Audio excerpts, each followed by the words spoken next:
एक बंदा सी शादी हुई रब की बारगाह दुआ की अल्लाह सोने पुत्र अता कर। पुत्र अता करेगा मैं बड़ी सोहनी मस्जिद बनावांगा, मैं बड़ी सोहनी मस्जिद बनावांगा। ओ हुण अल्लाह रब्बुल इज्जत ने ओनू 4 पुत्र अता कीते। कितने पुत्र जी? 4 पुत्र अता कीते। जो अल्लाह ने ओनू 4 पुत्र अता कीते ना, उन्हें एक दिन चारों सामने बिठाया तो उन्हें कहा यार मैं ना मन्नत मंगी सी कि अल्लाह मैनू औलाद देगा तो मैं अल्लाह का घर बनावांगा। मैं की बनावांगा? अल्लाह दा घर बनावांगा।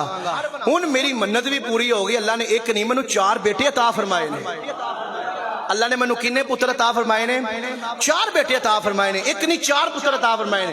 वो पुत्र कहने लगे अब्बा जी तुसी करो फिर मन्नत पूरी, करो मन्नत पूरी। हुण ये जिहड़ा बंदा सी इन्हें अपने 3 पुत्रां नूं दुनिया दी तलीम दित्ती सी ते एक पुत्र नूं दीन सिखाया। 4 पुत्र सन ते 3 नूं दुनिया दी तलीम दित्ती, एक नूं ने दीन सिखाया, आलमे दीन बनाया।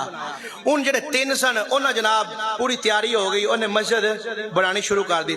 जो लैंटर तक आया ना तो कहने लगा जी रुक जाओ, मसला फिर बन गया। उन्हें कहा हुण की मसला बनया? उन्हें 4 पुत्रां नूं सामने बिठाया। उन्हें कहा हुण की मसला बनया? उन्हें कहा मसला यह बनया मैं ना नियत कीती सी कि जिहड़ा उत्ते लैंटर होएगा ना, इहदी जिहड़ी मिट्टी होएगी ना उहदे विच मैं जन्नत दी मिट्टी पावांगा।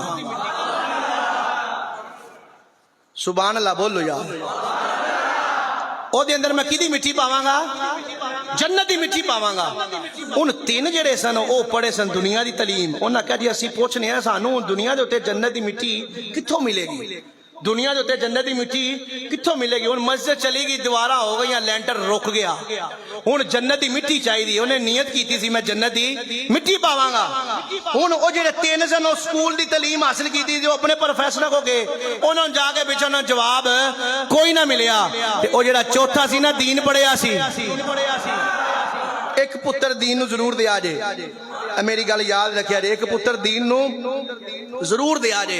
अज मैं इत्थे बोल रहा ना, तुहानूं हुजूर दी हदीसां सुना रहा, इहदा मैनूं भी सवाब हो रहा, मेरे माँ बाप नूं भी सवाब हो रहा है, मेरे उस्तादां नूं भी सवाब हो रहा। याद रखिया जे, तवज्जो रखिया जे। ओ जिहड़ा चौथा सी ना, जिहड़ा दीन पढ़िया सी, उन्हें कहा अब्बा जी ठहरो हुणे लैके आना वा।